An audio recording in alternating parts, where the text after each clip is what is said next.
ಯಾರ್ಯಾರು ರಾಯರ ಸೇವೆ ಅಂತ ಮಾಡ್ಲಿಕ್ಕೆ ಹೋಗ್ತಾರೋ ಅವರೆಲ್ಲರ ಸೇವೆಯನ್ನ ಕೌಂಟ್ ಮಾಡ್ಕೊಳ್ಳೋದು, ಎಷ್ಟು ಪ್ರದಕ್ಷಿಣೆ ಮಾಡಿದ್ರು, ಎಷ್ಟು ನಮಸ್ಕಾರ ಹಾಕಿದ್ರು, ಇದನ್ನೆಲ್ಲ ನೋಡ್ಕೊಳ್ಳೋ ವ್ಯವಸ್ಥೆ ವಾದೀಂದ್ರ ತೀರ್ಥರದ್ದಂತೆ.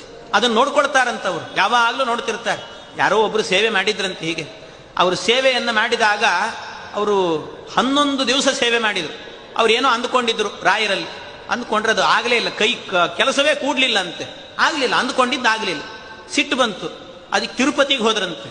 ತಿರುಪತಿಗೆ ಹೋಗಿ ಅಲ್ಲೊಂದು ಪತ್ರ ಬರೆದ್ರಂತೆ, ನಿಮ್ಮ ಶಿಷ್ಯರು ನಿಮ್ಮ ಭಕ್ತರು ರಾಯರ ಸೇವೆ ಮಾಡಿದರೆ ಅನುಗ್ರಹ ಮಾಡ್ತಾರೆ ಅಂತ ಎಲ್ಲರೂ ಹೇಳ್ತಾರೆ, ನಾನು ಸೇವೆ ಮಾಡಿದರೆ ನನಗೆ ಅನುಗ್ರಹ ಮಾಡಿಲ್ಲ, ನಿಮ್ಮ ಭಕ್ತನಿಗೆ ಸ್ವಲ್ಪ ಹೇಳ್ರಿ ಅಂತ ಒಂದು ಪತ್ರ ಬರೆದು ಹುಂಡಿಗೆ ಹಾಕಿದ್ರಂತೆ.